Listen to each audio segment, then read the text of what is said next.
What else? Okay, recording has started. Okay. All right. So this is session 3. Let's give this option. Okay, you guys know what to do. Welcome to session 3. Put in the comment again. How are you feeling about the class? Let's get that started. This is a jam-packed session today, meaning that we have a lot to cover, and yeah, we have a lot to cover. So put in the chat window with your name properly stated. This is how Ima is gonna take the attendance pretty much. 1, if you hate the class. 2, I'm not getting it. 3, it's making sense. 4, I like this class. And 5, I'm loving it. Okay, so keep doing that. Okay, I'm seeing the comment now. I'll see the comment. This is the moment also for you. If you have any general question, you can type them in the chat and I'll be happy to answer them, okay? Or during the course, as I'm teaching, if a question come to you, feel free to drop it right away in the chat so that I can answer it, toward the end, all right? So let's give you guys a minute to put I'm seeing some 4, I'm seeing some 5. So this is great.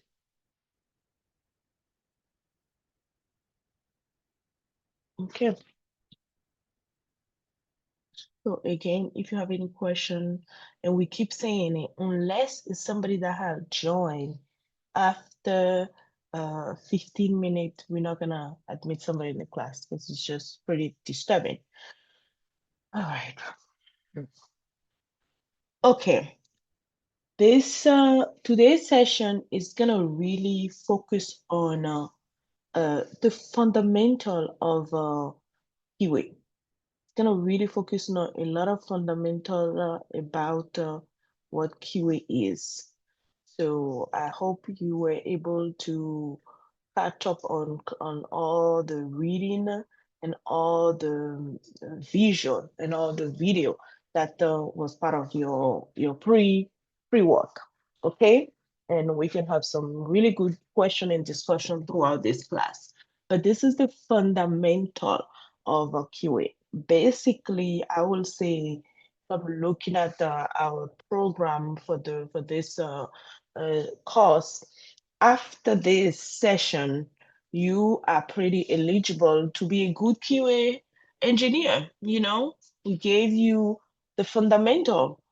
So I will highly suggest that even if after this class, you can always come back to this session 3.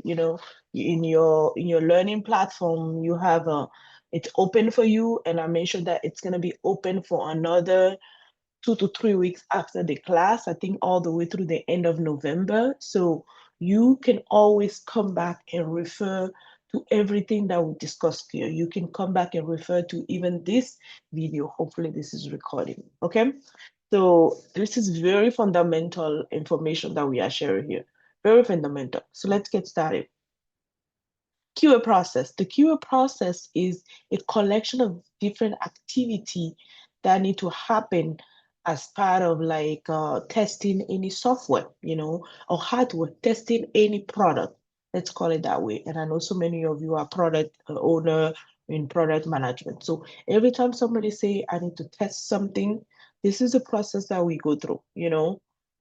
First, requirement analysis. Somebody always have to give you a requirement about what you are trying to test. So let it be a user story, let it be a 10-page document. They're going to give you something, something, some smoke signal to tell you, this is what I want you to test, right? Now, sometimes they might not give you anything. They don't give you anything. You still need to come up with something, right? I've been in job interview where they will ask you the very interesting question and say, what would you do? Which is a trick question. What would you do if you are not given a requirement, how are you going to test something? And you have to give the smarter answer, which is, I'm going to come up with the requirement, okay? Because you can always come up with a requirement by going to the people that it's start creating the application, the product, the whatever, and ask them specific questions. Those of you that are business analysts or that have studied product, you know you can do customer question, you can do customer, map, you can do so many things to get your requirements. So it is up to you to actually do those things to get the requirement. So requirement analysis is something you don't want to miss, because if you miss it, you are doomed for failure. Okay.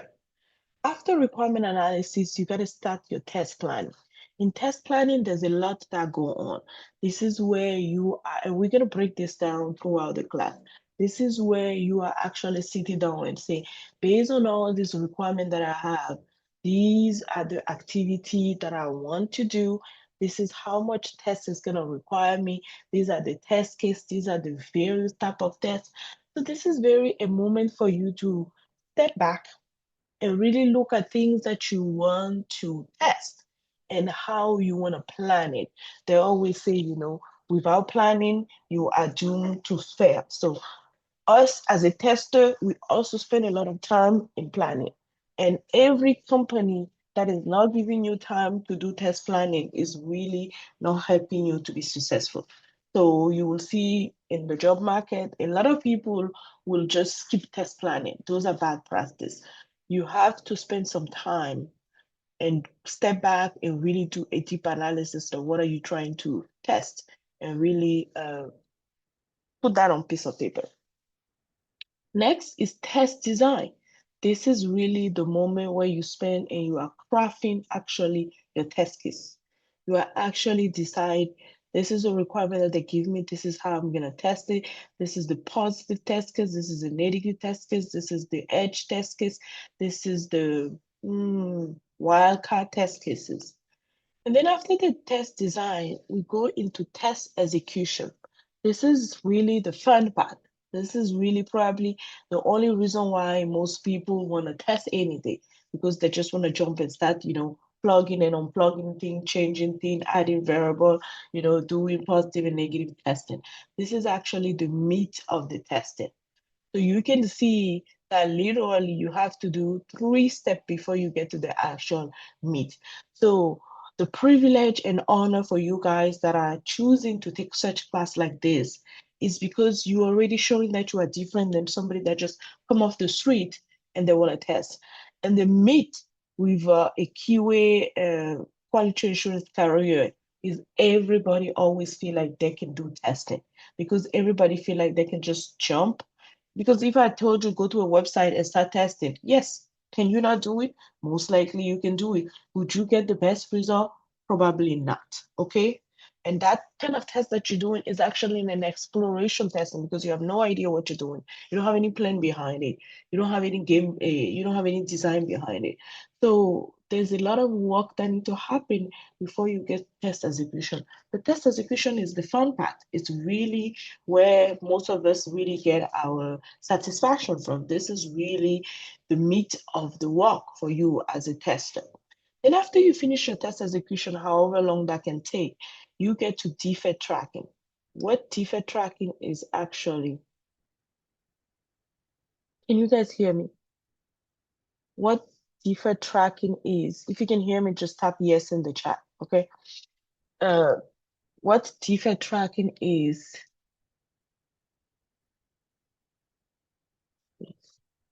okay, you can hear me, perfect. Okay, yep. After that, we're not letting anybody in, because it's just we have like 24 people. So I think that's good. Unless your connection go out, then we can bring you back. So all right. So after test execution, defect tracking is really when you testing, you something will fail, something will pass, something will fail, something will pass. So when things fail, that's when your job, I don't want to say become really juicy or become interesting, but when things fail, it means it did not meet the expectation that you have. And in test design, we talk about how you need to have an expected result, and your expected result is based on your requirement that they told you.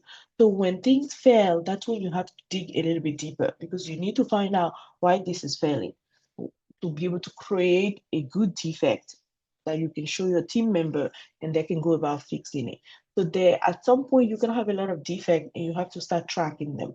Tracking defect meaning like, okay, this defect is there, it fell, they fix it now, they're gonna pass it, I'm gonna pass it again. So it's almost like you go back and do a little bit of this work, but you just go here, you might need to redesign the test, you need to execute it again, but then that's how you do in defect tracking. So defect tracking is very evolving activity.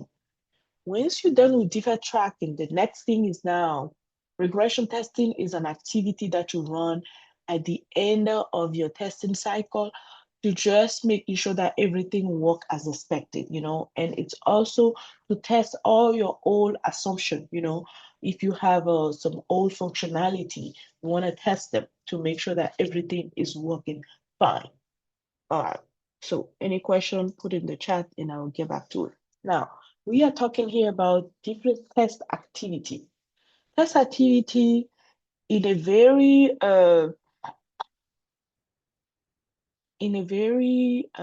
non-ad hoc way. This is how it starts. So you have start, the test start. After the test start, you need to ask yourself, do you have a requirement? If you don't have a requirement, you become an ad hoc testing, aka exploratory testing. Before there was no name, now everybody found a flashy name for it. They call it exploration testing. This is not something that I'm a huge proponent of, but there's still value in exploration testing. If that's what you want to do, then that give you a stop right there, But I bet if you are a tester, exploration testing is not part of your day job, you probably got hired to do some deep testing for the people. So after you start, if you have a requirement now, as I mentioned, you come up with your test plan. Come up with your test plan. You have a example of test plan out there, and then you create your test cases. Once you have your test plan, now you need to create test cases, the actual, design of the test cases. And then after you create test cases, you can execute the test. For all the tests that pass, I was mentioning, you're gonna come up with a test summary result, summary report. These days, you have various type of ALM tools. You have different tools like Jira, Azure DevOps, different tools that will give you how the test report automatically. So it's no longer like back in the days where you have to like come up with the test summary report. These days the tool that you're using will automatically just give you the test summary report, which is a great thing. But if you don't have a tool, Excel always work. Some of us still use Excel if we want to, because we want to track it manually.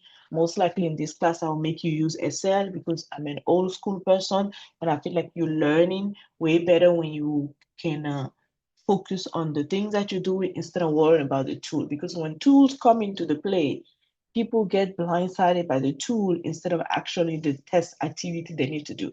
So you have to learn. It's almost like, should I write on the whiteboard, on the blackboard, or should I write on my whiteboard on the computer in Zoom? Always write on the blackboard, like old school. Execute test cases. Okay. When you're executing the test cases and the test fail, that's when you are creating a defect. Normally, when you create a defect, you can stop there and you wait for people to fix it. When they fix it again, it almost come back to here. So you can go back to this route. So I should have maybe do something like this. But that's where it stopped. When you have your test summary result, this is actually where it's also stopped for you in terms of testing. So this is in general what we call testing activity.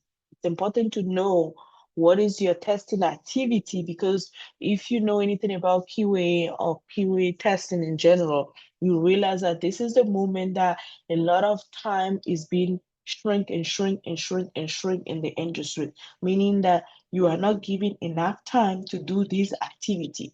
That's why, and when people don't have a good understanding of what their activity are, They get confused. So the activity is not just I'm executing, I'm creating defect. The activity starts from the moment you get a requirement, you create a test plan, and you come up with all your test cases. That's the whole set of activity. All right, now let's deconstruct what a test case need to have. Okay, we mentioned earlier, so think about it like we're zooming now into test case land. A test case need to have a test case ID. And even if you are using a simple tool like Excel, you can still use the first column and say number one, number two, number three. Your test case need to have ID. There's a reason why it's needed because you can match your test case ID to your bug and to your requirement, and that is called traceability matrix. Now, for test case, after that, you need a test case description. You need to pretty much give a title and also a description of what is actual the problem in a very macro way. After the test case description, you need to talk about the precondition.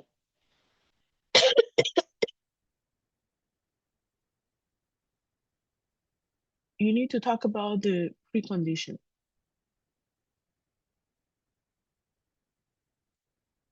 You need to talk about the precondition. So for precondition, you precondition are really in essence the different thing you need to do prior to run this test case. Okay. And then you need to have a test step. A good logic that I always ask for my test step is to be no longer than 3 to 5 steps. If you have more than 5 steps, that means your test case is getting out of hand. And this is a very golden rule because it allows you to have granularity. It allows you to make sure when you have this golden rule, it allows you to always make sure that your user story or your requirement is very broken down at the finest level, and then it easily match your test case as well. Okay, so your user story and your test step are lock in step, and they need to be no more than 3 to 5. That is always what I expect. Then you have the expected result, and that's what we were talking about earlier. The expected result is really where you are actually saying what you expect. This is how you're gonna actually determine if your test case passed or if your test case failed. And then you have the actual result. It's also good to have a little session to say, this is what I'm seeing, because sometimes what you expect and what's happening is different. And it's good to see that over time. That's how you know if your test case is passing or failing as well. Now, the next point is pass or fail. This is where you put the status. Is the test case passing or is failing? And then the last one is the priority. The priority is also matter, priority or severity, depending on what you guys decide to choose in terms of your severity and priority level. But for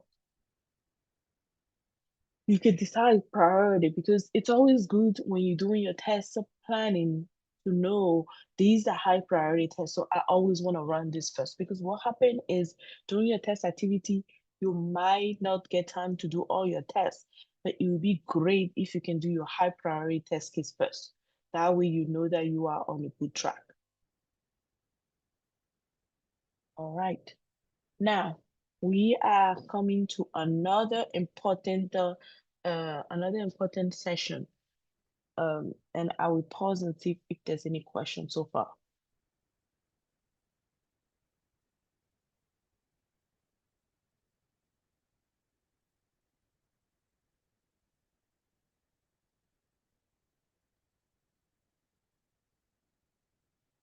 Okay, for these are a little bit broken down, or the different, okay, these are the different actifers, we call them. It doesn't have a title, but these are the different actifers, you know. And there's a lot of things that are happening in our industry where people are saying, you guys are new, or some of you might have experience, but people like to say that, oh, there's no need for documentation. Wrong, wrong, wrong, wrong. The state of this is a little bit too jargonish or too geeky, but I'll tell you, the state of DevOps report. Okay, somebody has a hand. Put your question in the chat. Let me finish my thought. The State of DevOps report has mentioned that companies that do better from one to the other are companies that have a lot of documentation that document everything. So what I'm showing you here is the different document, the different artifacts that you need to have. Because when you do your job as a tester, the difference between you again and somebody that is walking on the street and get picked to test somebody, test something, and you is the fact that you have you have some knowledge. You have some knowledge behind. You have some documentation that you can the difference between you and somebody that is walking from the street is because you have knowledge, you have documentation. So these are the artifacts that are always mentioned that people should at least, leverage and use. So number one, have your test plan. It's a document that outlines the approach, the scope, the objective of your testing. It includes the test environment, which we're going to talk about, the test case, and even some test data. And then the other one is what we already say, your test case. That also need to be documented. That's going to show the functionality. It's going to cover positive, negative scenario. Then you got the test report that we mentioned. Some of these are going to be very easy for you to get based on the tool that you are leveraging. Document, it's going to record the outcome of each test case. And then you have a defect report. I love to have a defect report as well because I want to know what are the defects that I need to keep track of and what are the priority because it's important, if it's a P1 or P2, a P2 defect, and P1 or P2, I want to know that my team need to fix that fast. And also the step to reproduce. So all of these are step one of the different report. So Melissa, you have a question, go ahead and ask your question. Okay, I know that PM write acceptance criteria on each user story for QA. Now, during the requirement gathering, okay, let me read it again. I know that PM write acceptance criteria on each user story for QA. Now, during the requirement gathering as QA, can you suggest what to test or you strictly follow the acceptance criteria? Can you suggest what to test? Yeah, so let me frame the question and then provide an answer. Yes, PM right acceptance criteria. Yes, product manager. I think that's what you product owner, product manager. One of those product people, right? Or business analyst for that sense. Yes, the right acceptance criteria. Your job as a QA is to create your test case based on the acceptance criteria, right? Um, I don't like the word suggest because as QA, can you suggest what test or script to follow the? No, I don't like the word suggest. That's actually my sincere answer. The word is not suggest. The word is you have acceptance criteria, you come up, you create. The keyword is create. It's not suggest because suggest give the sense of like, oh, can we not? No, the goal is not can we. The goal is they gave me a user story, they gave me an acceptance criteria. I am gonna come up with all the test case that's gonna match that acceptance criteria. Positive, negative, edge case, wild test, anything. I hope that answers your question. If it doesn't, ask again.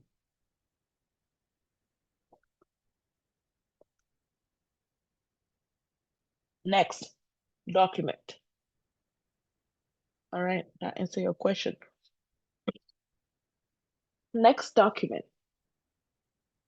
Next document, traceability report. This is also a document that sounds old school, but depending on the company that you are working in, this can matter as well. This is a document that marks your requirement or user story, the corresponding test case and defect to ensure that you have a whole purview. If you work in a government agency, you work in a regulatory field or very compliance, heavy compliance, regulated field, you need this because people want to know. You say you have user story, you say you have a requirement, you say you tested, and these are the defects, these are the report. I want to see the whole coverage. But this is important. It's good to know how to do this so you can be equipped as well. Quality metrics. These are my favorite. This is the moment where you get to report the metrics, and the metrics will come to you naturally because if you have done everything we mentioned up to this point, you will have your number of defect, the density of the defect, the coverage based on the traceability, what passed, what failed. So you already have some basic metrics. I give a whole presentation. I was at a conference last week just talking about quality metrics alone. So there's a lot more, and we'll touch a little bit of those in the last session a little bit. Then you have your QA sign up. Another one of my favorite things that I came up with throughout my career, and that it has been a game changer. A document that report the quality of your testing as well as a defect report to announce the closing of QA activity. Because what happens is people usually don't know when is QA testing finished. And QA is supposed to be the gateway to quality. So if you're a gateway to quality, you're supposed to announce to people, my job is done. Now you guys can actually go and test. So this is a very important this is very important this is a very important activity as well, document, people sign up as an important document that a lot of people tend to, not pay attention to. A release note, release note is also another one. So if you don't do anything, remember these two last slides. I can go back to the previous one so you can take a screenshot, but these are very important documents. You will work for company for like a decade and you might never know that you need to do this document. I've been doing QA for over 20 years, and I still meet people that have managers that never asked them this document, and it blow my mind. Because some people just take the testing willy-nilly. They don't really feel like they need to. I like while I'm almost speaking French, for God. While you have to realize that testing is a processed activity, it's a process-based activity. If you really want to do it the proper way, it's not something that you just come into it and then you do it randomly and then that's it. You have to follow some certain processes. That's how you're going to be successful. And then release note. Release note is also one that people are usually surprised that I throw in here, but because release note is really document that describe the change made to the software in the release. Because if you do your job right, the QA folks are supposed to be the one releasing the software out into the general public after the product folks actually. But the thing is, the product folks, they like to take over this release note situation. But even when they take it over, QA is the one that give them all the artifacts to create the release note. So you can also be responsible of either create a release note that can be used for your internal team member, for your dev team, for your team in general, the agile team. That can be your job. I used to do that. I used to make my QA people do that, right? And then the product can take that information now and put it in a way where it can be digestible by the general public. So release now also has some important value. I'll go back to the last slide. You want to take a screenshot so you see, and then this is the second slide. Okay. Now, we're gonna pause and see if there's questions because I think we're diving into some really really good stuff today.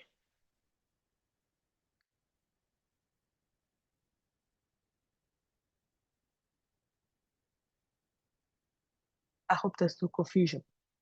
Now we are getting into environmental. I still see people join. I don't know if they were already in the class or what's going on. So I'll let you Emma decide. Is it somebody that was already in class or is it a new? If it's a new person, don't let them in. Okay. Now let's keep moving. Environment. When you're doing your testing, you got to do your testing on some kind of environment, right? This is pretty crucial. And so here are the environment that is important to have.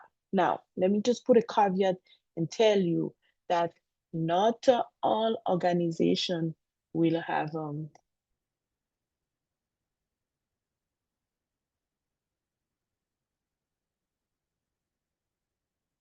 not all organization will have not all organization will have this environment. That is a reality. But this slide is to show you the environment that is suggested, meaning like you're gonna get in an organization and they're just gonna have like the bare minimum. You gotta make sure you tell them this is what we need.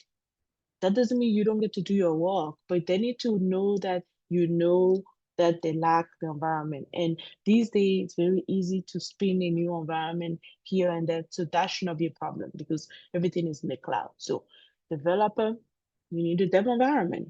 God forbid you are testing on a dev environment. QA should never test on a dev environment unless something is not right. Okay. So it's fundamental for QA folks to know what is right. I always say quality is doing the right thing when nobody is looking. So this slide is really for you to have a good foundation of what is right. But that doesn't mean that that's how things will always be done. But when you know what is right, your job in the job is to allow people to do the right thing. Because most of the time, they will not be doing the right thing. So after the demo environment, the next environment is Q environment. This is where actually you're going to do your test. And you can have various Q environments. You can have Q1, Q2, Q3. This is all, I've been in the company where we had like 3 or 4 Q environment alone because we had a lot of testing that we had to do. So that's okay. And then after that, you get the staging environment. Staging environment ideally is when my testing is doing well, everything is passed, and I'm fully happy, at least 80% happy, 70% happy. We take it to the staging. Staging is where we do a lot of integration testing. We do all the other testing that we want to do because the idea with having an environment is to isolate your test, is really to have isolation of your test, meaning, okay, I want to test in, that's why you don't test on dev environment, because on dev environment, there's really no chance for you pretty much. That's why you don't test on their environment, because if you test on their environment, there's a lot of changing things. The goal with each environment is for the environment to have a goal so you can be able to isolate your testing. So staging is where I've done load testing and staging. I've done integration testing and staging. I've done accessibility testing and staging, because this is where you are like, the functionality of the software or the application is good. I feel good about it. And now I want to do other testing as well.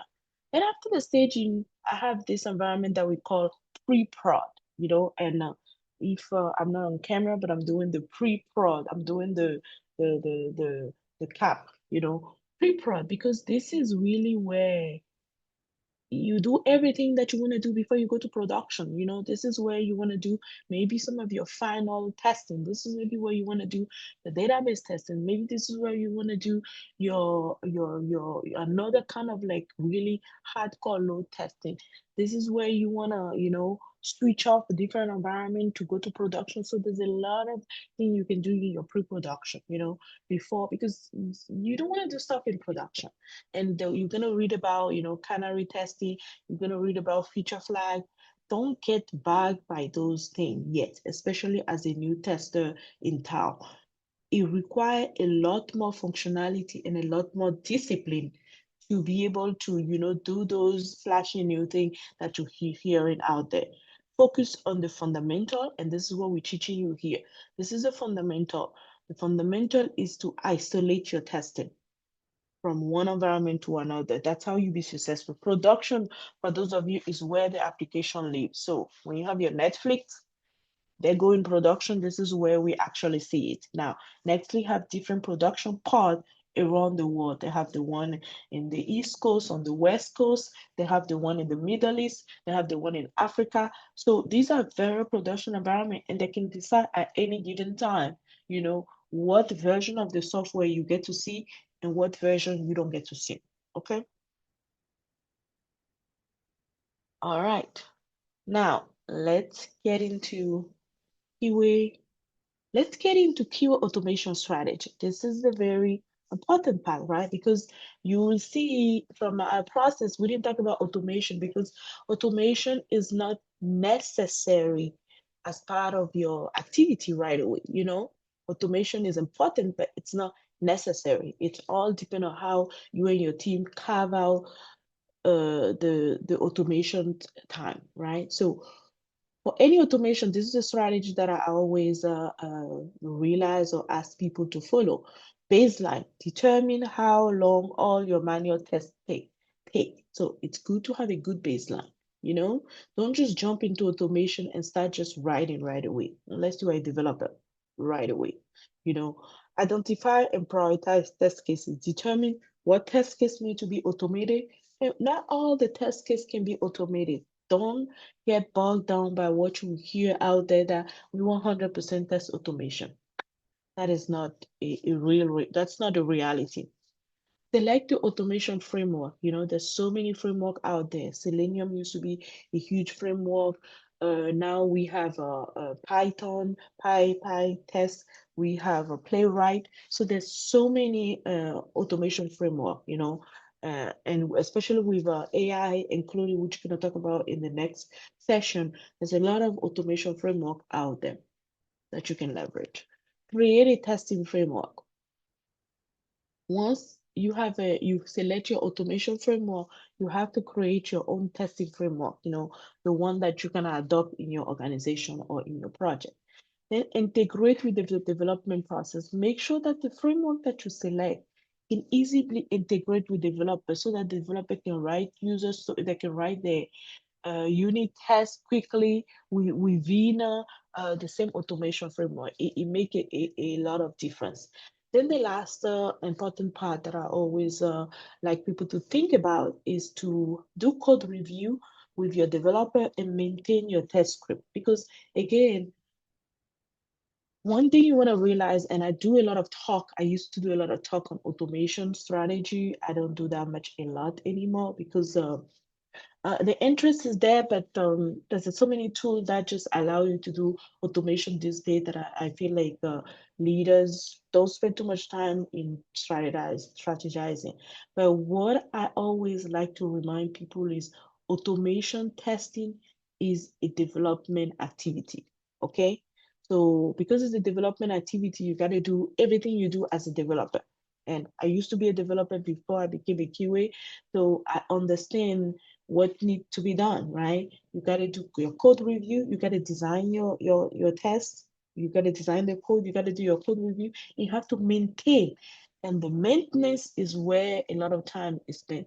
You got to do a lot of maintenance. You got to maintain the test script every time. You have to execute those tests again, just like the one we were talking about earlier. You got to do the execution. And when you execute them, there will be some test case that's gonna fail. There's gonna be some test case that's gonna pass. Now, this visual is really showing us the different tests, automate tests that you can have. You know, you can have UI tests automated, API tests, a good one. A unit tests are definitely the most important one. That's why there's a foundation. There need to be unit tests need to be your foundation. Then API, you know, down here, you have your code analysis, reliability, and security. Unit tests need to be one level, which is the fundamental. Don't ever go out and say you want to automate tests or your QA person is going to automate tests while there's no unit test. It's a done deal. It's not a necessary way of surviving because if you have not taken the time to actually um, write unit tests, it's a waste of your time trying to do all the other testing for them. So unit test is a game changer. It's a number one step. Then you got the API test. Then you have the UI test, which is for UI application. Then you have the actual application on top of it. Okay. So this is how much you need to spend on each of those tests. Now, this is a little graphic to show you what need to be automated and what doesn't need to be automated.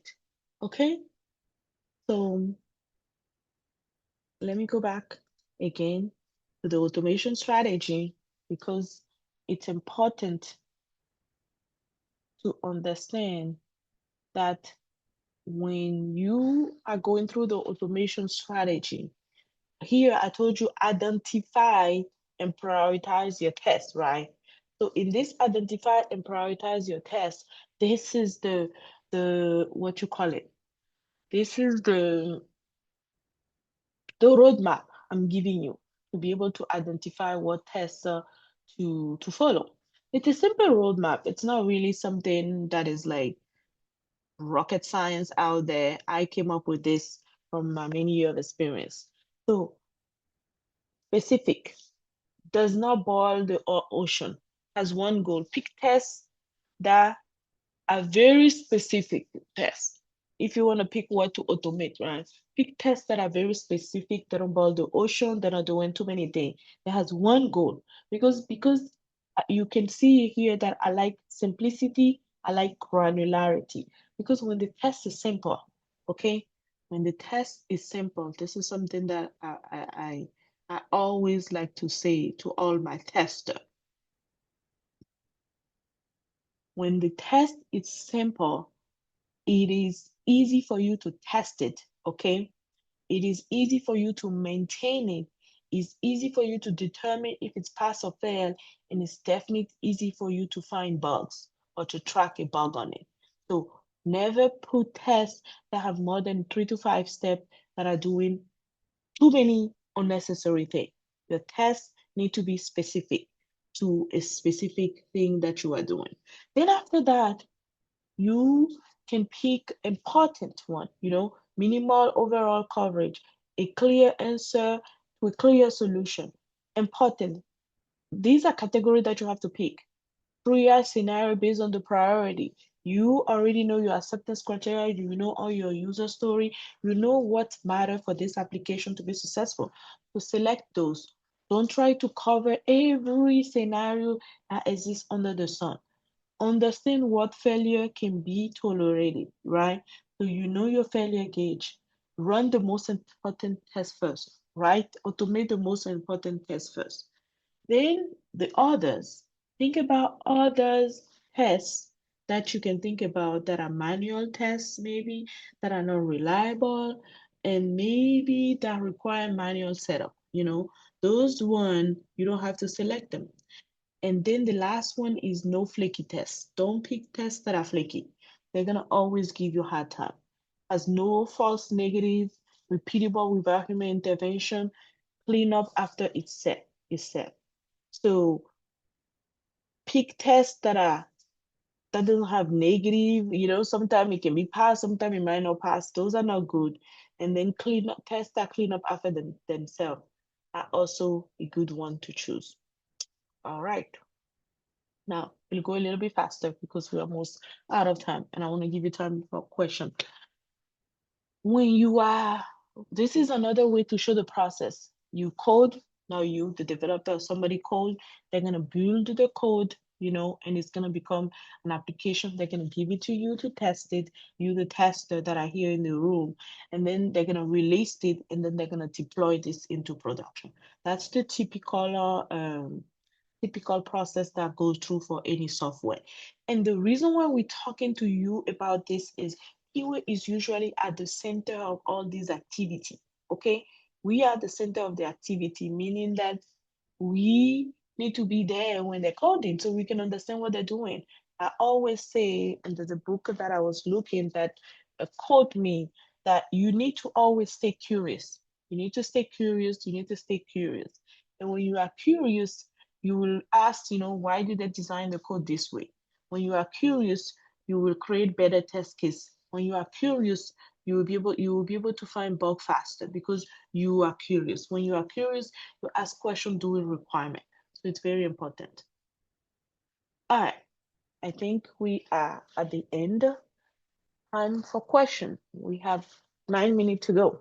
So plenty of time for question and anything else we have to do. While you guys are asking question, I want to mention that if we are tracking attendance. So anybody that have missed 3 class will be expelled from the class.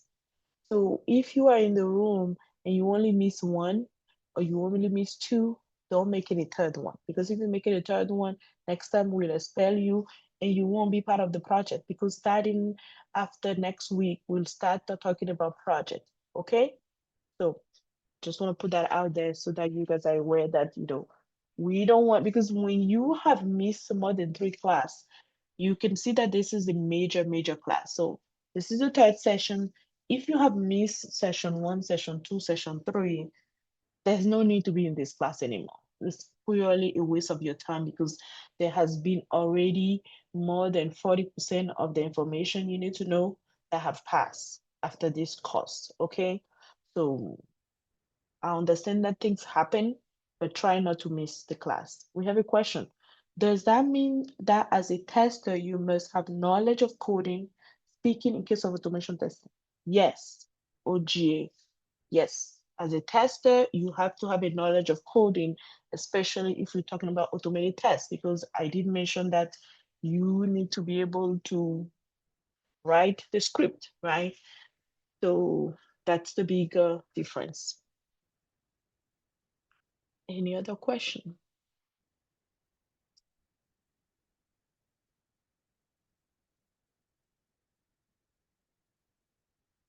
You can always open your mic and ask your question or put it in the chat.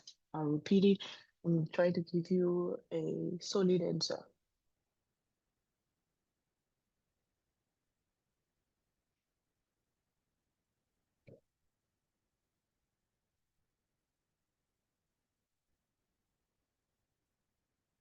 But asking question is giving, I don't understand, or I didn't study my classes before, so I don't really know what to ask. Not asking question is giving, I'm confused, I don't know what we're talking about. So because the next session after this, we're gonna have guest speaker. And I do really hate when I have my guest speaker come and you guys don't ask any question. You know, it's not fun.